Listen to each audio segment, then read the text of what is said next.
একটা বড় রয়্যাল প্যালেসে মিম দাঁড়িয়ে আছে। সেখানে কি জন্য এসেছে সে জানে না।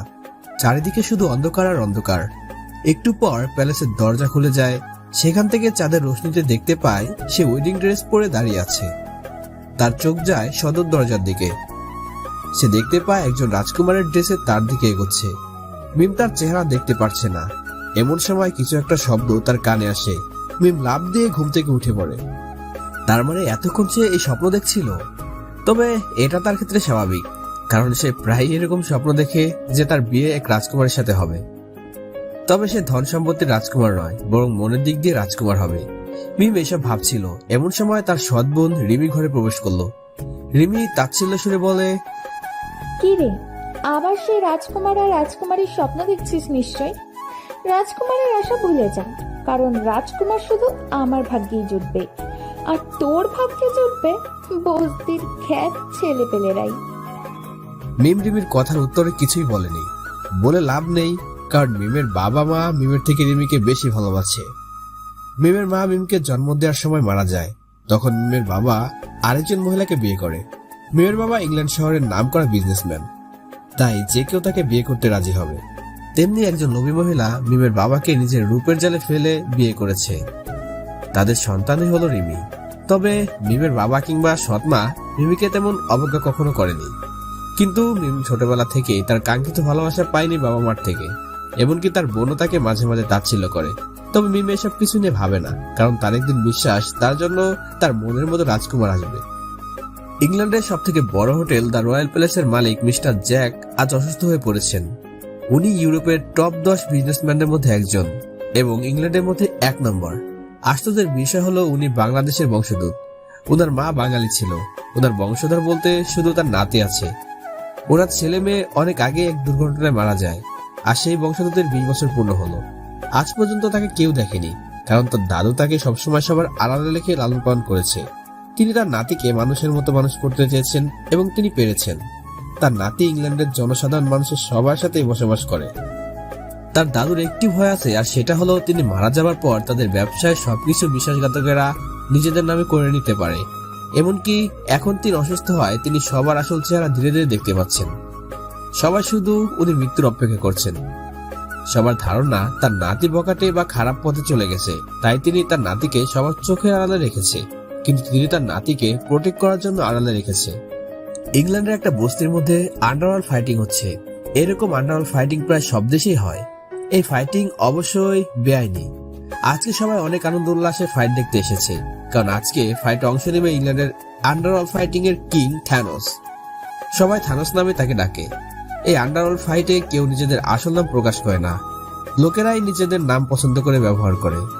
থ্যানোস নামক ব্যক্তি দেখতে থ্যানোসের মতো বিশাল দেহী আর থ্যানোসের মতো হিংস্র, তাই লোকজনও তার নাম থ্যানোস রেখেছে। পুরো 12 বছরের ফাইটিং ক্যারিয়ারে আজ পর্যন্ত কেউ তাকে হারাতে পারেনি। থ্যানোস আন্ডারগ্রাউন্ডের ফাইটিং এরিয়ায় প্রবেশ করলো। একের পর এক ফাইটারকে সে নিমিশেই উড়িয়ে দিল। কেউ তাকে চ্যালেঞ্জ করার সাহস পাচ্ছে না। সে চ্যালেঞ্জ করলো, কেউ যদি তাকে হারাতে পারে তাহলে 1 মিলিয়ন পাউন্ড দিবে। এত টাকার লোভ কেউ হাতছাড়া করতে চায় না। এত টাকার লোভেও কেউ হাত তুলতে পারছে না ভয়ের কারণে। কিন্তু ভিড়ের মধ্য থেকে আমি হাত তুললাম। সবাই সরে গেল আমার সামনে থেকে। আমি এগিয়ে গেলাম ফাইটিং এরিয়ার দিকে। সবাই আমার সাহস দেখে অবাক না হয়ে পারছে না। 7 ফুটের থ্যানোসের সামনে 5 ফুট 10 ইঞ্চের মানুষ দাঁড়িয়ে থাকলে সবাই তো অবাক হবেই। সবাই থানোস থানোস নামে চিৎকার করছে। থানোস আমার নাম জিজ্ঞাসা করলো, হেই, হু আর ইউ? স্লামডগ। আমি বস্তি থেকে এসেছি, তাই বস্তির নাম আমাকে শুট করে। ফাইটিং শুরু হলো। থানোস দাঁড়িয়ে আছে নিজের জায়গায়। সে সম্ভবত আমাকে তার দিকে আসার জন্য বলছে। আমি এগিয়ে গেলাম। থানোস আমাকে মারার জন্য আসতেই আমি লাফ দিয়ে তার পিছে চলে গেলাম। টার্গেট মিস হওয়ায় সে ক্ষিপ্ত হয়ে গেল। সে আমার উপর ঝাঁপিয়ে পড়লো, কিন্তু আমি লাফ দিয়ে সরে গেলাম। ফলে থানোস মাটিতে পড়ে যায়। এটাই সুযোগ থানোসকে আঘাত করার। আমি থানোসের ঘাড়ে লাফ দিয়ে আঘাত করলাম। মানুষের শরীর যত শক্তি থাকুক না কেন, কিন্তু সবার শরীরে কিছু অংশ হলো তাদের দুর্বল জায়গা। তেমনি আমি থানোসের ঘাড়ের রগে বুকের বাম পাশে মাথার উপরে পাঞ্চ মারলাম। তারপর আমি ফাইটিং এরিয়ার বাইরে চলে যাই, কিন্তু থানোস এখনো দাঁড়িয়ে আছে। সবাই থানোস থানোস নামে চিৎকার করছে, কিন্তু চিৎকার আর বেশিক্ষণ স্থায়ী রইল না, কারণ থানোসের অবশ শরীর একটু পরে মাটিতে পড়ে গেল। সবাই অবাক না হয়ে পারল না। মাত্র 3টা পাঞ্চে থানোসের মতো বিশাল দেহ ফাইটারকে হারানো 4টিখানি কথা না। আমি 1 মিলিয়ন পাউন্ড পেয়ে গেলাম। আমি সেই টাকা নিয়ে একটা কুঁড়ে ঘরের ভিতরে গেলাম।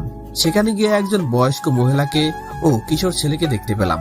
পাশে একটি হুইল চেয়ারের মধ্যবয়স্ক লোক বসে আছে। আন্টি, গত সপ্তাহে আঙ্কেল আন্ডারগ্রাউন্ড ফাইট করতে গিয়ে প্যারালাইজড হয়ে গিয়েছিল।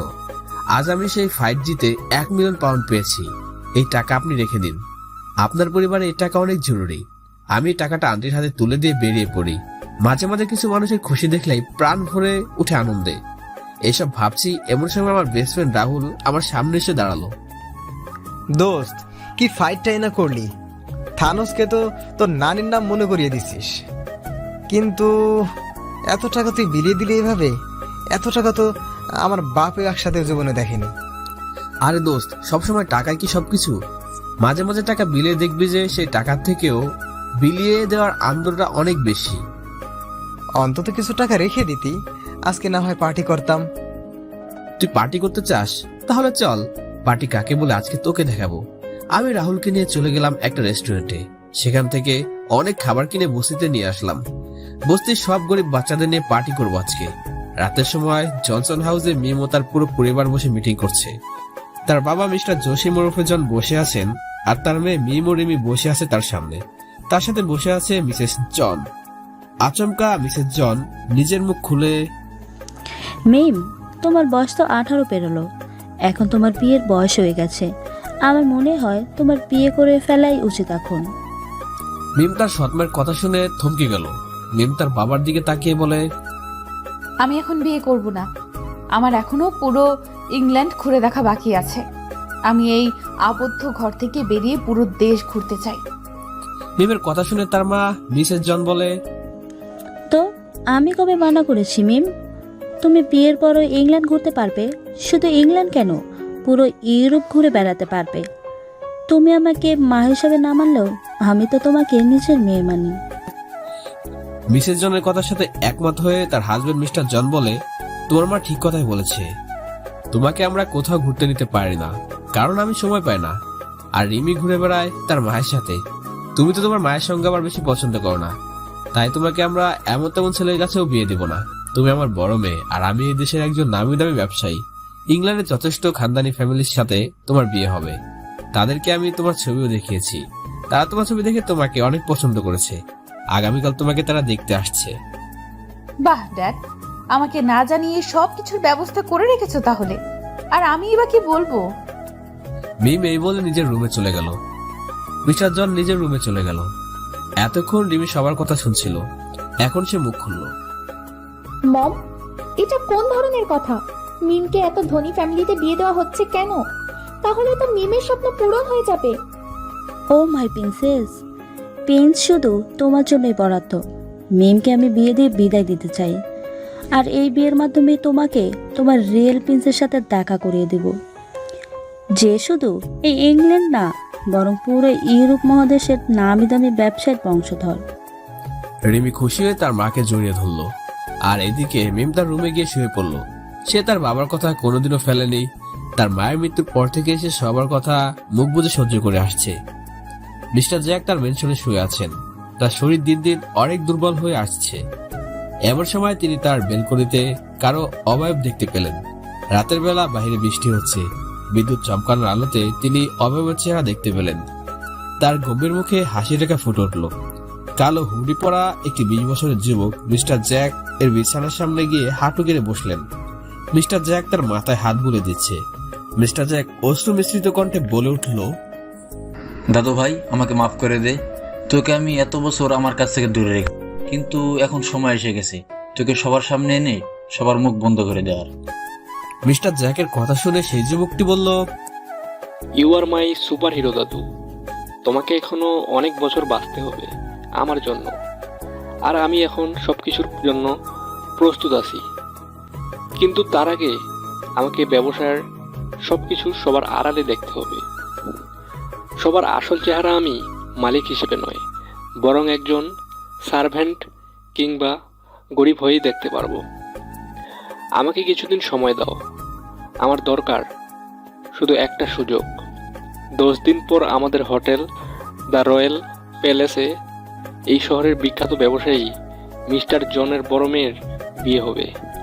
তিনি পুরো ম্যানশনের ফার্স্ট ক্লাস জায়গা বুকিং করেছেন। তুমি তো জানো আমার হোটেলে ধনী গরিব সবার জন্য বরাদ্দ, ফার্স্ট ক্লাস আর লাস্ট ক্লাস। তারা আগামী পরশু হোটেলে এসে পড়বেন। পুরো 7 দিন জুড়ে অনুষ্ঠান হবে। তুমি সেই সুযোগে সবার সাথে মিশে যেতে পারবে। তাহলে এখন শুধু সময়ের অপেক্ষা। এই কথা বলে ছেলেটি বেল করে দিয়ে লাফ দিল। মিস্টার জ্যাক তার নাতির যাওয়ার দিক তাকিয়ে রইল। বস্তিতে সকাল হতে সবাই সবার খাবারের অর্থ জোগাতে বেরিয়ে পড়লেন। চায়ের দোকানে দেখা যায় কিছু বুদ্ধিজীবীওয়ালা লোকদের, যারা দেশের ভবিষ্যৎবাণী করতে ব্যস্ত, চা বিস্কুট খেতে খেতে। আমিও চায়ের দোকানে একটা ফাঁকা জায়গায় দেখে বসে পড়লাম। এমন সময় রাহুল এসে আমার সামনে বসলো। সে জিজ্ঞাসু দৃষ্টিতে কিছুক্ষণ তাকিয়ে আমাকে বলল, দোস্ত, গতকালকের পার্টিটা সেই ছিল, কিন্তু তুই এত টাকা পেলি কোথায়?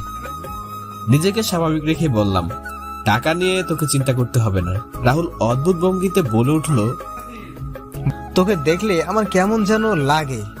তোকে দেখলে মনে হয় তুই একটা চার্মিং প্রিন্স। সারাদিন এদিক ওদিক ঘুরে বেড়াস। আঙ্কেল আন্টি আমরা সেই ছোট থাকতেই মারা যায়, এটা তুই আমাকে বলেছিস। তোর সাথে আমি সেই ছোট্ট থেকে আছি। আমরা যখন দিনমজুর করতে যাই তখন তুই রাজার মতো ঘুমোস। তাও তোর টাকা পয়সার অভাব হয় না। তুই তো মাঝে মাঝে কোথাও গায়েব হয়ে যাস। তাচ্ছিলে শুনে বললাম, তুই এমন ভাবে বলছিস যেন ইংল্যান্ড না বরং পুরো ইউরোপের প্রিন্স আমি। এইসব কথা বাদ দে, তোকে নিয়ে আমি ঘুরতে যাওয়ার প্ল্যান আছে। রাহুল প্রফুল্লিত হয়ে বলল, কি বলিস, ঘুরতে যাব? আমি বললাম, হ্যাঁ, তোকে এমন জায়গায় ঘুরতে নিয়ে যাবো যে তুই স্বপ্নে ভাবতে পারবি না। মনে হবে তুই স্বপ্ন দেখছিস। রাহুল তাচ্ছিল্য করে বলে, তুই এমন ভাবে বলছিস যেন আমাকে ইংল্যান্ডের সব থেকে বড় হোটেল দ্য রয়্যাল প্যালেসে নিয়ে যাবে। আমি ঠোঁটের কোণে একটা বাঁকা হাসি রেখে ফুটিয়ে বলি, আমি যদি বলি সেখানে নিয়ে যাব? রাহুল আমার দিকে হা করে তাকিয়ে আছে। রাহুলকে দেখে আমার হাসি পেল। আচ্ছা আচ্ছা, তুই সময় হলে দেখতে পাবি আমরা কোথায় যাব। তুই শুধু আগামী 1 সপ্তাহের জন্য ব্যাগ প্যাক করে রাখবি। আমরা আগামীকাল রওনা দিব। আজকে জনসন ম্যানশনে অনেক আনন্দ হচ্ছে, কারণ তাদের ফ্যামিলির বড় মেয়ের বিয়ে হবে। পুরো ম্যানশন সাজানো হয়েছে অনেক সুন্দর করে। মিস্টার জনসন, মিসেস জনসন ও তাদের মেয়ে মিম অরিমি বসে আছে কারুকাজ করা সোফায়। তাদের সামনে বসে আছে ইংল্যান্ডের অন্যতম নামিদামি ব্যবসায়ী নিক জর্জ। নিক হলো একজন ইউথ আইকন, যে তার বুদ্ধিমত্তাকে কাজে লাগিয়ে তার বাপ দাদার ব্যবসাকে 2-3 গুণ বৃদ্ধি করেছে কয়েক বছরের মধ্যে। নিকের পরিবারে শুধু তার মা মিসেস জর্জ আছে। মিসেস জনসন প্রফুল্লিত হয়ে জিজ্ঞাসা করে, তো মিসেস জর্জ, আমাদের পরীর মতো মেয়েকে কি আপনাদের পছন্দ হয়েছে? মিসেস জর্জ উত্তরে বলেন, ও হ্যাঁ, মিমকে আমার অনেক পছন্দ হয়েছে।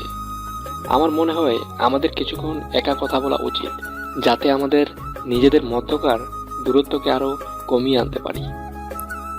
মিসেস জনসন নিকের অবদান শুনে বলে, কেন নয় মিম ডিয়ার, নিককে তোমার রুমে নিয়ে যাও। মিম অজ্ঞতা নিককে সাথে করে তার রুমে নিয়ে গেল। আর অন্যদিকে রিমি এক নজরে নিকের দিকে তাকিয়ে আছে। রিমির মা তা লক্ষ্য করায় রিমিকে এক সাইডে নিয়ে গেল।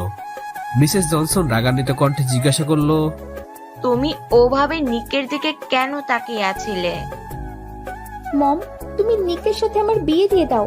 নিক কি হ্যান্ডসাম, আর তাছাড়া সে ইউথ বিজনেস আইকন। ও ডিয়ার, তুমি এত বোকা কেন? আমি নিকের চেয়েও হ্যান্ডসাম ছেলেকে তোমার জন্য খোঁজে আনবো, যে মিলিয়নিয়ার নয় বরং বিলিয়নিয়ার হবে। আর তাছাড়া আমি নিকের ব্যাপারে খোঁজ নিয়েছি। নিকের ক্যারেক্টার ভালো না, এক মেয়ের সাথে বেশি দিন থাকতে পারে না। প্রতিদিন রাতে রেড এরিয়া থেকে সেখানকার সব থেকে সুন্দরী মেয়েকে নিয়ে আসে তার সাথে। তারপর কি হয় তা তোমাকে বলে বোঝাতে হবে না নিশ্চয়। তাহলে তুমি মিমের সাথে নিকের কেন বিয়ে দিচ্ছ? আর এই ব্যাপারে ড্যাড কি জানে? তোমার ডেট জানে না, আর তার জানার দরকারও নেই। আমি মিমের সাথে নিকের বিয়ে দিচ্ছি কারণ এতে আমাদের বিজনেস আরো বহুদূর এগিয়ে যাবে। নিক আমাদের বিজনেস ফান্ডে অনেক টাকা দিবে বলেছে। মিসেস জনসন ঠোঁটের কোণে শয়তানি হাসি ফুটে বলে। অপরদিকে মিম নিককে তার রুমে নিয়ে যায়। রুমটা অনেক সুন্দর করে সাজিয়েছে মিম। প্রিন্স ও প্রিন্সেসের দল দিয়ে সাজানো হয়েছে রুমটাকে। নিক মিমের রুমের দরজা ভিতর দিয়ে আটকে দেয়। এটার কারণে মিম অনেক ঘাবড়ে যায়। মিম কিছুটা অপ্রস্তুত হয়ে জিজ্ঞাসা করলো, এ কি, আপনি রুমের দরজা কেন বন্ধ করলেন? নিক স্বাভাবিক ভঙ্গিতে উত্তর দেয়, আপনি ভয় পাবেন না, আমাদের কথোপকথনের সময় কেউ যাতে আমাদের বিরক্ত না করে সেই জন্যই দরজা লক করেছি। আচ্ছা, আপনার কি আমাকে পছন্দ হয়েছে? মিম তাচ্ছিলের ভঙ্গিতে বলে, আমার আর কি পছন্দ অপছন্দ, আমার ড্যাড যা বলে তাই আমি নিঃশব্দে মেনে নেই। তার মানে আমাকে আপনার পছন্দ হয়নি, কিন্তু আপনাকে আমার অনেক পছন্দ হয়েছে। আর এই বিয়েটা যে কোনো মূল্যই হবে। বিশেষ করে আপনার মম চায় যে আমাদের বিয়েটা হোক, কারণ এই বিয়ের পর আমি আপনাকে বিজনেস ডেভেলপ করার জন্য অনেক পাউন্ড দেব আমাদের ফাউন্ডেশনে। মিম নিকের কথা শুনে তাচ্ছিলের স্বরে বলে, আমি তো একটা পণ্য। এতদিন এরা আমাকে লালন পালন করে বড় করেছে, আর এখন আমাকে বিক্রি করে দিচ্ছে আপনার কাছে। আপনি তা ভাববেন না, বিয়ের পর আপনি খুব সুখেই থাকবেন। আমি একজন হ্যান্ডসাম ছেলে, আমাকে দেখে যে কেউ পছন্দ করে ফেলবে। আর আপনিও অনেক হট অ্যান্ড সেক্সি। মিম নিকের কথা বলার ধরন দেখে বিছানা থেকে উঠে দাঁড়ায়। মিমের ভয় পাওয়া চেহারা দেখে নিক হেসে দেয়। আমি এইরকমই, আমার অসংখ্য গার্লফ্রেন্ড আছে যাদের সাথে আমি প্রতিদিন রুম ডেট করি। আর তাছাড়া রেড লাইট এরিয়া সব থেকে সেক্সি মেয়ে আমার জন্য বুক করা থাকে। তবে আপনাকে প্রথম দেখার পর আমার আর সেই অখাদ্য কুখাদ্যে মন বসছে না। আপনার বিয়ে হলে আপনার সাথেই হবে, মাইন্ড ইট। এই কথা বলে নিক দরজা খুলে দিল। নিক রুম থেকে বের হয়ে গেল, কিন্তু সে রুমে উকি মেরে বলল, বাই দ্য ওয়ে, আপনার বোন রিমিও অনেক হট আর সেক্সি, কিন্তু আপনার থেকে নয়। এই বলে নিক চলে গেল। আর মিম কাঁদতে কাঁদতে নিজে বিছানায় শুয়ে পড়ল। মিমের কান্না শোনার মতো তার কাছে কেউ নেই। নিকের সাথে মিমের বিয়ে ঠিক করা হলো 17 তারিখে। আজকে 9 তারিখ। আগামীকাল সবাই ইংল্যান্ডের সব থেকে বড় আর বিলাসবহুল হোটেল দ্য রয়্যাল প্যালেসে পৌঁছে যাবে। তবে তাদের একটা আপত্তি আছে, আর সেটা হলো তারা লাস্ট ক্লাসের লোকদের সহ্য করতে পারে না। তাদের ধারণা লাস্ট ক্লাস অর্থাৎ নিম্নবিত্ত পরিবারের লোকজনের জন্ম হয়েছে দিনমজুর অথবা ভিক্ষা করে বেঁচে থাকার জন্য। পরের দিন সকালে আমি আর রাহুল বেরিয়ে পড়ি আমাদের ভাঙা সাইকেলে চড়ে। আমাদের পিঠে বড় বড় দুটি ব্যাগগুলোতে আমাদের জামা কাপড় রয়েছে। রাহুল আমাকে বারবার জিজ্ঞাসা করছে যে আমরা কোথায় যাচ্ছি, কিন্তু আমি শুধু বলছি যে গেলেই দেখতে পাবি। একটু পর আমরা দ্য রয়্যাল প্যালেস হোটেলের সামনে এসে পৌঁছালাম। রাহুল হোটেলের দিকে হা করে তাকিয়ে আছে। 10 তলায় হোটেলের সর্বক্ষণে সব রকমের সুযোগ সুবিধা পাওয়া যায়। 1 তলায় শুধু রিসেপশন এবং অনেক বড় হল রুম। 3 তলা পর্যন্ত লাস্ট ক্লাসের লোক থাকবে। 7, 8, 9 ও 10 তলা ফার্স্ট ক্লাস লোকদের জন্য। 4, 5 ও 6 তলায় রয়েছে ব্যায়াম করার জন্য জিম, পার্লার, সেলুন সহ আরো অনেক কিছু। তাছাড়া ছাদে রয়েছে বিলাসবহুল সুইমিং পুল। নিচতলায় বাগানের সাথে বড় সুইমিং পুল আছে। তবে সব ফ্লোরের তুলনায় রুফ গ্রাউন্ড ফ্লোর অনেক বড় করে সাজানো হয়েছে। রাহুল বিস্মিত কণ্ঠে বলল, কিরে দোস্ত, এ আমাকে কোথায় নিয়ে এলি? আমি আমার বাপের জীবনও এত সুন্দর বিল্ডিং চোখে দেখিনি। পূর্বের নাই নিজেকে স্বাভাবিক রেখেই বলি, এটা ইংল্যান্ডের সব থেকে বড় হোটেল দ্য রয়্যাল প্যালেস। আমরা আগামী 7 দিন এই হোটেলে কাটাবো। রাহুল পূর্বের ভঙ্গিতে বলে, তুই কি আমার সাথে মজা করছিস নাকি? তোর মাথা খারাপ হয়ে গেছে। আমাদের মতো স্মাগলারদের এত বড় হোটেলে রুম কে দিবে? আর তাছাড়া আমাদের অত টাকা পয়সাও নেই এই হোটেলে থাকার মতো। আরে তুই এসব টেনশন করিস না, চল আমার সাথে। আমি রাহুলকে নিয়ে হোটেলের ভিতরে যাওয়ার দরজার দিকে যাচ্ছি, কিন্তু দারোয়ান আমাদের আটকে দিল। সে আমাদের চোখ দিয়ে কিরে ফেলছে। এমন সময় হোটেলের ম্যানেজার আসলো। ম্যানেজার আমাদের দেখা মাত্রই আমাদের সাথে খারাপ ব্যবহার করা শুরু করে দিল। কি দরকার তোমাদের? আমরা কাউকে ভিক্ষা দিই না, তোমরা যেতে পারো। আমাদের স্পেশাল গেস্ট এখনই চলে আসবে। আমি পূর্বের ন্যায় স্বাভাবিক ভঙ্গিতে বলি, জি আমরা এই হোটেলে থাকতে এসেছি আগামী 7 দিনের জন্য। আমার কথা শুনে হোটেলের ম্যানেজার আমাদের দিকে অদ্ভুত দৃষ্টিতে তাকালেন। তারপর খানিকটা হেসে বলে, তোমরা কি আমার সাথে ফান করছো? আয়নাতে তোমাদের চেহারা দেখছো কখনো? এই হোটেলে এক একটা রুমের প্রাইস জানা আছে তোমাদের?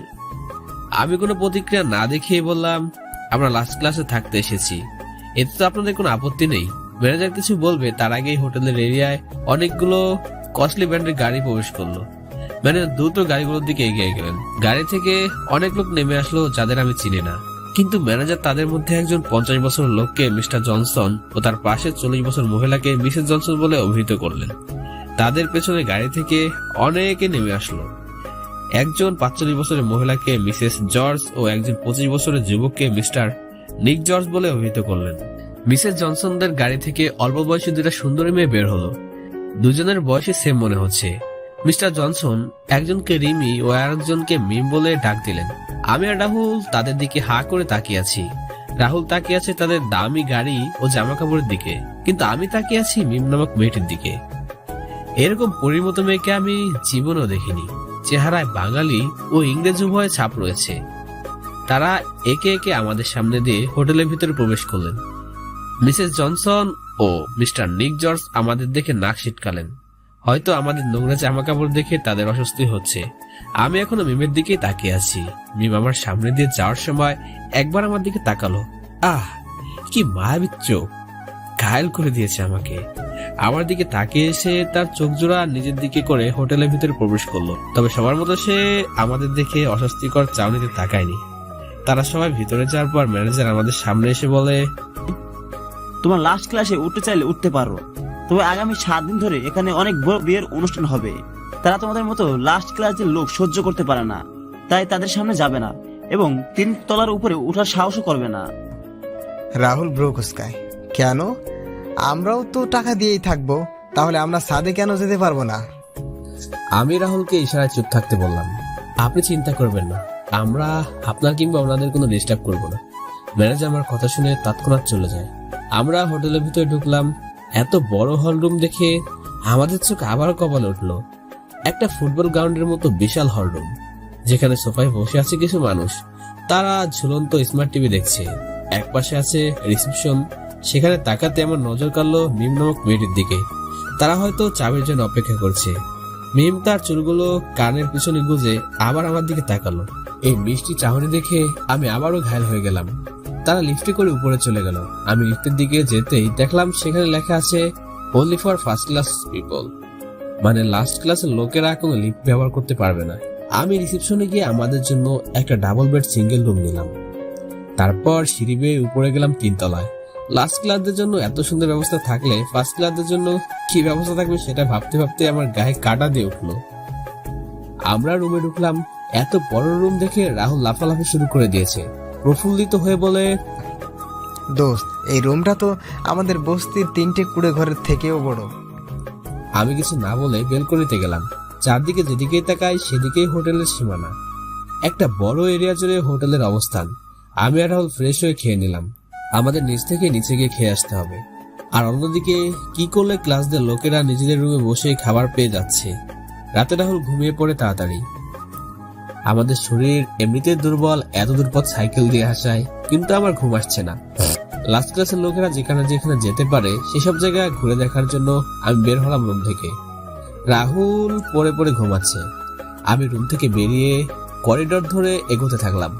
বেশি রাত না হয় এখনো রুম থেকে কথা বলার আওয়াজ শোনা যাচ্ছে। 3rd ফ্লোরের সিঁড়িতে থেমে গেলাম। এখান থেকে উপরে গেলে ফার্স্ট ক্লাস লোকদের এরিয়ায় প্রবেশ করব, কিন্তু তার আগে আমাকে দেখতে হবে লাস্ট ক্লাসের লোকেরা কিরকম জীবনযাপন করে। আমি 2 তলায় নেমে করিডোর ধরে এগোচ্ছি। এমন সময় আমার সাথে আমার সমবয়সী একজনের সাথে পরিচয় হলো। তার থেকে জেনে নিলাম যে লাস্ট ক্লাস লোকেরা এই হোটেলে নিজেদের একটা আলাদা দুনিয়া বানিয়ে নিয়েছে। আমিও তার পিছু পিছু সেই জায়গায় গেলাম। 1 তলায় নেমে হোটেলের পিছনে বাগান পেরিয়ে একটা বড় হল রুম আছে, যা লাস্ট ক্লাস লোকেদের জন্য বরাদ্দ। এখানে এসে জানতে পারলাম এই হোটেলের মালিক মিস্টার জ্যাক ফার্স্ট ক্লাসদের মতো লাস্ট ক্লাসের জন্য অনেক সুন্দর সুবিধা করে রেখেছে। হল রুমে প্রবেশ করার সাথে সাথে দেখতে পেলাম একটা আলাদা দুনিয়া। আমরা বস্তিতে যেরকম মজা আনন্দ করি, এখানেও সেরকম সবাই আনন্দ করছে। একজন ডিজে গান বাজাচ্ছে, মৃদু আওয়াজে, আর গানের তালে সবাই নাচছে। বুড়ো থেকে যুবক যুবতী, বাচ্চা ছেলে বাচ্চা মেয়ে সবাই নিজেদের মতো আনন্দ করছে। আমিও সবার সাথে সময় কাটাতে থাকি। জায়গাটা একটা ক্লাবের মতো বললেও চলে। মিম তার রুমে শুয়ে আছে। তার কিছুতেই ঘুম আসছে না। সে বেলকনিতে গিয়ে দাঁড়ায়। 4 দিন রাতে আশেপাশের দৃশ্য খুবই মনোরম লাগছে তার কাছে। এমন সময় তার রুমের দরজায় কেউ নক করলো। এত রাতে রিমি ব্যতীত আর কেউ আসবে না, এইভাবে মিম রুমের দরজা খুলে দিল। দরজা খোলার সাথে সাথে নিক ঢুলে ঢুলে রুমে ঢুকে পড়লো। মিম বিস্ময়কর কণ্ঠে বলল, এ কি, আপনি এত রাতে এখানে কেন? নিক কিছু না বলে রুমের দরজা লাগিয়ে দিল। নিকের মুখ থেকে তীব্র মদের গন্ধ পাচ্ছে মিম।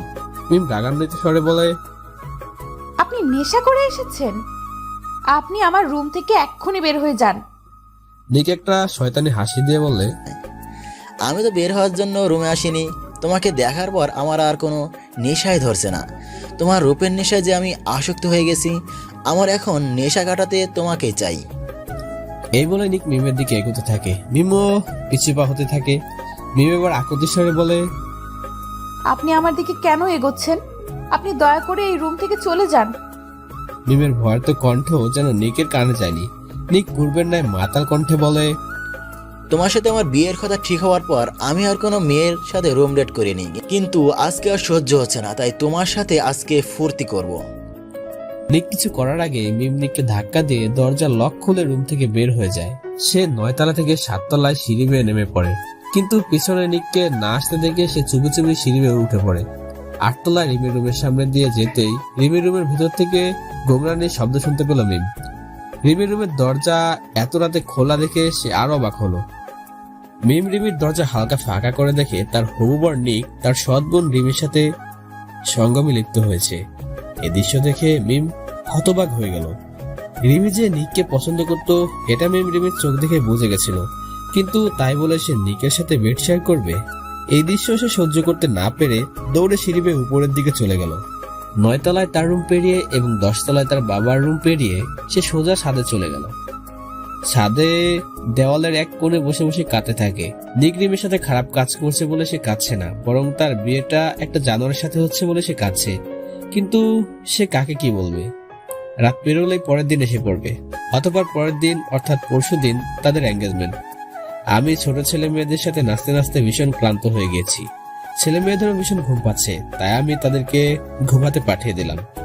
সবাই নিজ নিজ রুমে চলে যাচ্ছে, আমিও বেরিয়ে পড়লাম হল রুম থেকে। যেহেতু লিফট আমাদের মতো লাস্ট ক্লাস লোকেদের জন্য না, তাই সিঁড়ি বেয়ে উপরে উঠতে থাকি। 3য় তলায় উঠতে আমার মন উসকুস করতে থাকে জানার জন্য যে ফার্স্ট ক্লাস লোকেরা কিভাবে থাকে। তাই কৌতূহলবশত আমি নিজের রুমে না গিয়ে সিঁড়ি বেয়ে উপরে উঠতে থাকি। তবে এখন আরেক ঝামেলা হলো, সিসিটিভি ক্যামেরা। আমি হাঁটতে হাঁটতে 5 তলায় কন্ট্রোল রুমে উকি মেরে দেখি সবাই ঘুমাচ্ছে। বাহ, এই নাকি দেশের সব থেকে বড় হোটেল, যেখানকার সব সিকিউরিটি ম্যান ঘুমাচ্ছে। কথাগুলো ভাবতে ভাবতে আমি এগোতে থাকি। হঠাৎ আমার খেয়াল আসলো যে আমি লিফট ব্যবহার করে উপরে উঠতে পারি, কিন্তু সেই খেয়াল সেখানে মাটি চাপা দিয়ে দিই, কারণ লিফট আমাদের সোজা উপরে নিয়ে যাবে আর করিডোর ধরে এগোলে সব জায়গায় নিজ চোখে চোখে দেখতে পারবো। আমি সিঁড়ি বেয়ে এগোতে থাকি। Gym, parlour, disco, salon, club ইত্যাদি পার হয়ে 7 তলায় আসলাম। এখান থেকে এই ফার্স্ট ক্লাস লোকেদের রুম শুরু। সামনে দেখার মতো কিছুই নেই, তবু কেন জানি মনে হলো একবারে ছাদ পর্যন্ত যাই। তাই আমি আবার সামনে এগোতে থাকি। এগোতে এগোতে 8 তলার একটি রুমের সামনে যেতেই আমার কানে অদ্ভুত শব্দ আসলো। আমি শব্দের উৎস খুঁজে দেখি রুমের একটা দরজা খোলা। আমি দরজার ফাঁক দিয়ে দেখতে পাই 2 জন অশ্লীল কাজকাম করছে। তবে আমি শখ খেলাম এটা দেখে যে ছেলেটা হলো আজকে দেখা সেই কোটিপতি ছেলে নিক, যার বিয়ে হতে চলেছে আমার দেখা সব থেকে বড় সুন্দরী মেয়ে অর্থাৎ মিমের সাথে। আর নিক মিমের সাথে খারাপ কাজ করছে? না, এই দৃশ্য দেখা আমার পক্ষে সম্ভব না। আমি রুমে থেকে চোখ সরাবো এমন সময় মেয়েটির চেহারা দেখে আমি টাসিয়ে খেলাম। আর এটা তো মিম না, এটা তো মিমের বোন রিমি। আমি চোখ সরিয়ে এগোতে থাকি সামনের দিকে আর ভাবতে থাকি বড় লোকদের সব অদ্ভুত কারবার। যার সাথে কিছুদিন পর বিয়ে হবে তার বোনের সাথে কিনা সে বেড শেয়ার করছে। বাহ, কি ক্যারেক্টার বাবা। এসব ভাবতে ভাবতে ছাদের সামনে এসে পড়ি। পা ব্যথা হয়ে গেছে এত দূর আসতে আসতে। ছাদে তো কেউ নেই, তাহলে ছাদে গিয়ে লাভ নেই। যেই চলে যাব তখনই আমার কানে কান্নার আওয়াজ আসলো। কণ্ঠ একজন মেয়ের। এত রাতে ছাদ থেকে একটি মেয়ের কান্নার আওয়াজ কিভাবে আসবো? ভূত টুত নয় তো? না, ভূত না, পেতনি হবে সম্ভবত। দূর, কিসের কি ভাবছি আমি? ভূত পেতনি বলে কিছুই নেই। মনে কিছুটা স্বাভাবিক যুগিয়ে ছাদে চলে গেলাম। ছাদে গিয়ে আমি আরো অবাক। নিচের হলরুম থেকে ছাদ আরো বিশাল। এক পাশে বিশাল সুইমিং পুল, আরেক পাশে বাগান, অন্যদিকে খোলা জায়গা। আমি কান্নার আওয়াজ অনুসরণ করতে করতে খোলা জায়গায় চলে যাই। সেখানে গিয়ে দেখি একটি মেয়ে ছাদের দেওয়াল ঘেঁষে খোলা আকাশের দিকে তাকিয়ে কান্না করছে। উল্টো দিকে তাকিয়ে থাকায় আমি মুখ দেখতে পাচ্ছি না। আমি ঘড়িতে টাইম দেখি রাত 2টা বাজে। আমি মেয়েটির উদ্দেশ্যে বললাম, রাত 2টা বাজে নির্জন ছাদে এসেছেন, তার মানে আপনার ভয় বলতে কিছুই নেই। আমার কথা শুনে মেয়েটা আমার দিকে ঘুরে তাকায়। আমি মেয়েটিকে দেখে আবার অবাক হই, কারণ এই মেয়েটি তো মিম, যাকে দেখে আমি ক্রাশ খেয়েছি। এই চাঁদনি রাতে চাঁদের আলো সোজা মিমের মুখে পড়েছে বলে তাকে দেখতে আরো রূপবতী মনে হচ্ছে। মিম আমাকে দেখে দ্রুত তার চোখের পানি মুছে ফেলে। আমি আবারও মিমকে বললাম, না না, অশ্রু জল মুছবার দরকার নেই, কাঁদলে আপনাকে অনেক মায়াবী দেখা যায়। আর আমার কথায় মিম চমকে উঠলো। মিম একটু আগের ঘটনা ভুলে গিয়ে তার ঝাঁঝালো কণ্ঠ শুনিয়ে দিল আমাকে। এক্সকিউজ মি, আপনি কে আর এখানে কি করছেন? আমি স্বাভাবিক ভঙ্গিতে বলি, আমাকে কি চিনতে পারছেন না? মিম একটু ভেবে বলে, আপনাকে সকালে রিসেপশনে দেখেছিলাম। আপনি তো লাস্ট ক্লাসের লোক, তাহলে এখানে কি করছেন? আমি ইনোসেন্ট ফেস নিয়ে বললাম, যা বাবা, আমি ভেবেছিলাম আপনি ওইসব বড়লোকের মতো অমানুষ নন, কিন্তু এখন তো দেখি আপনিও বড়লোকদের মতো হৃদয়হীন। মিম থতমত খেলো। সে দ্রুত নিজেকে সামলে বলে, আরে না না, আমি সেটা বলতে চাইনি। এত রাতে আপনাকে এখানে দেখে চমকে গেছি, তাই জিজ্ঞেস করলাম।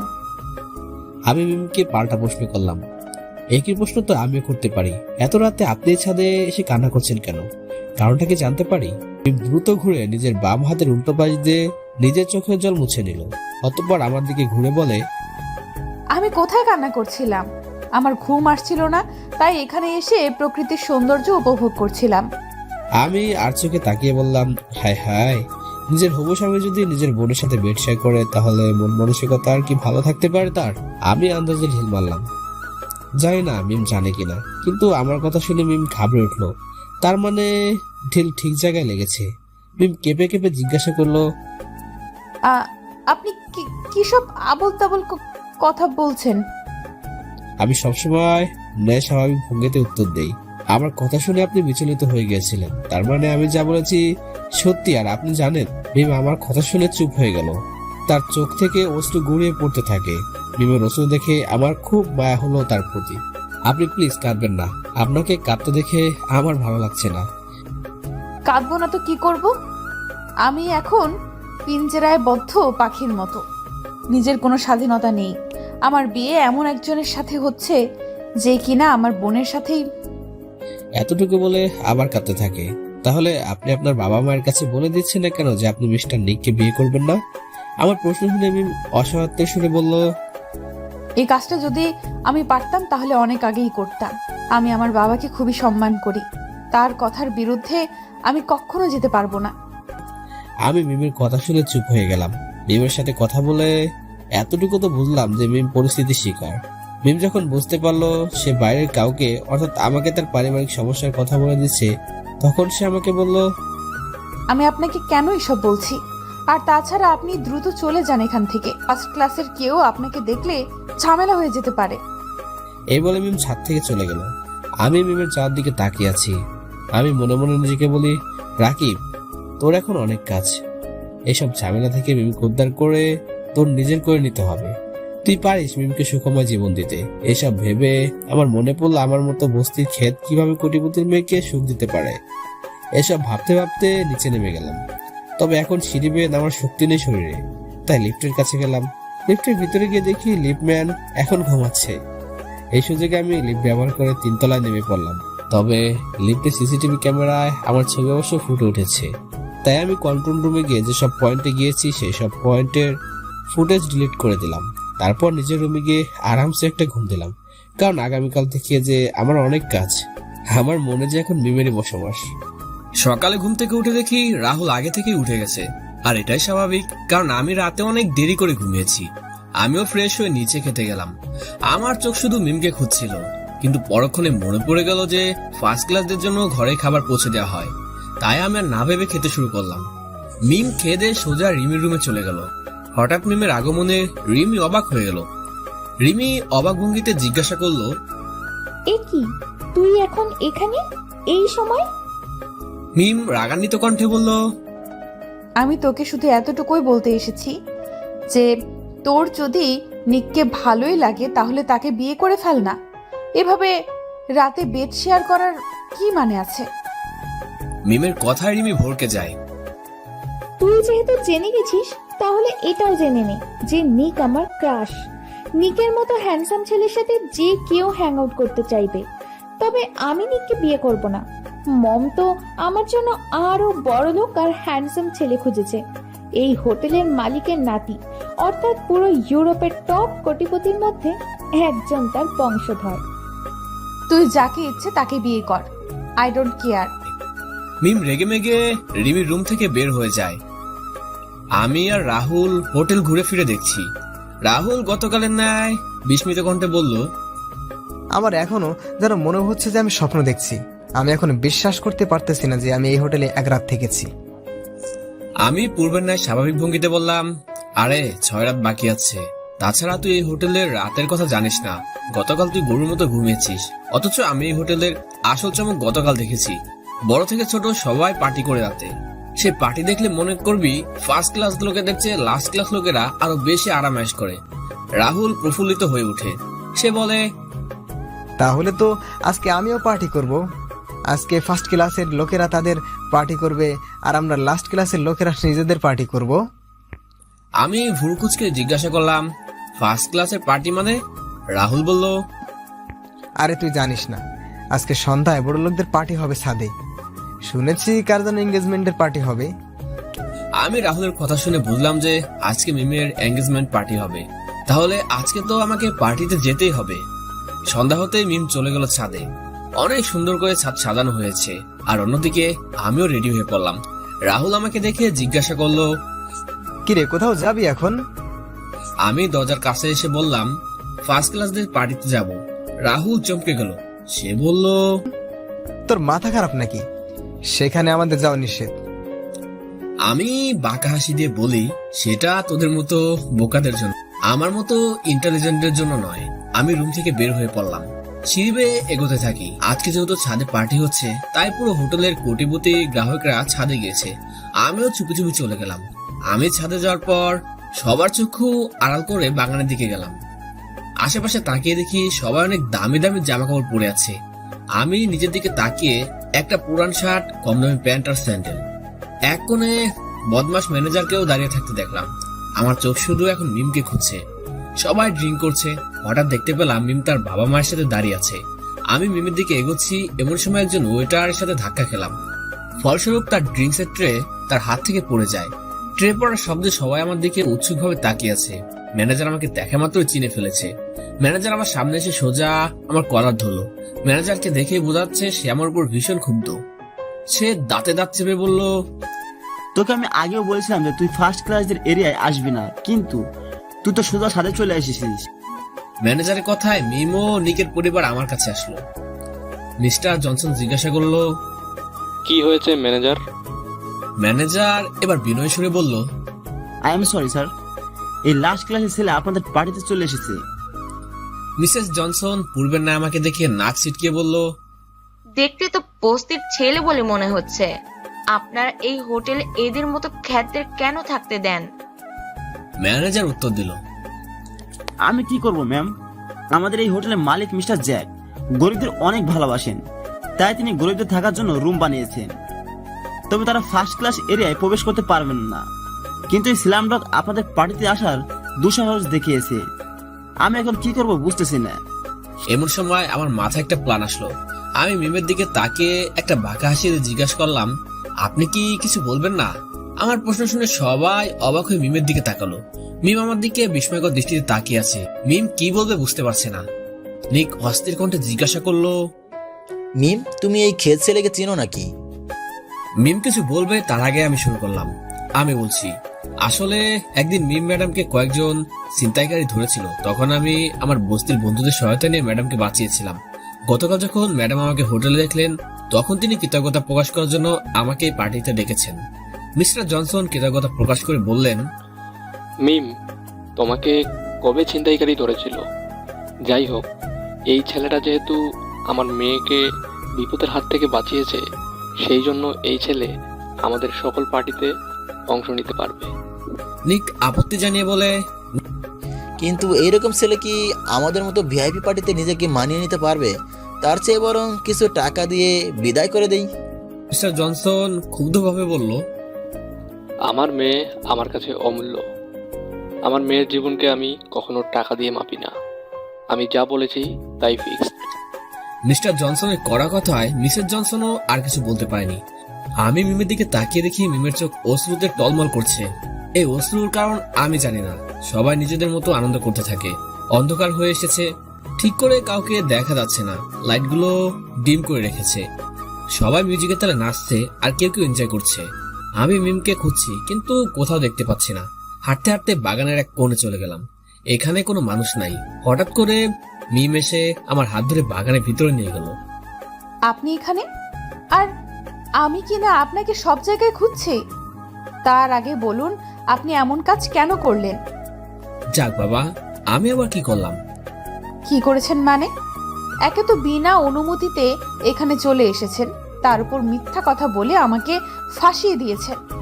আপনি এত বড় মিথ্যুক আমি জানতাম না।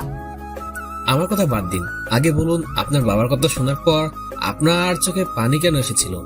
আমার প্রশ্ন শুনে আমি বৃথা মিথ্যা বলার চেষ্টা করলো। আমার চোখে পানি কখন?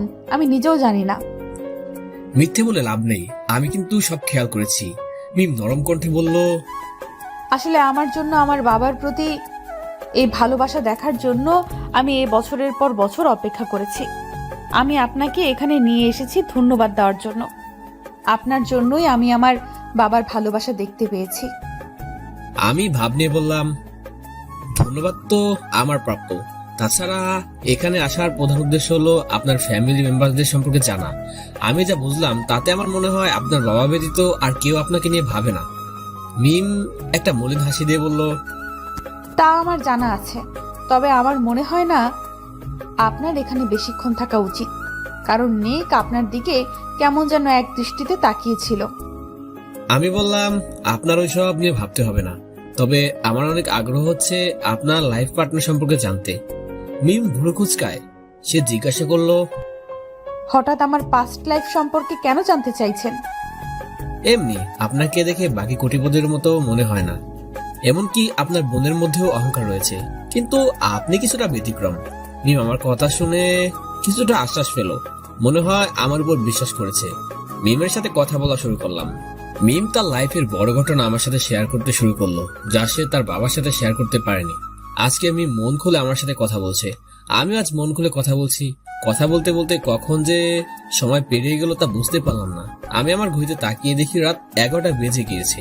মিম যখন বুঝতে পারে অনেক রাত হয়েছে, তখন সে আমাকে বলল, আমার মনে হয় আমার এখন যাওয়া উচিত, না হলে পরে সবাই খুঁজবে আমাকে।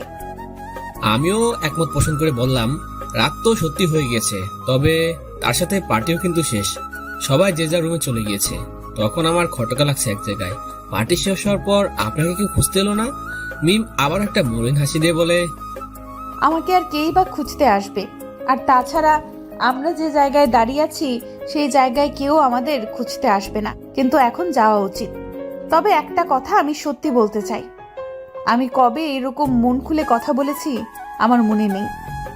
আজকের মুহূর্ত আমি কখনো ভুলতে পারবো না।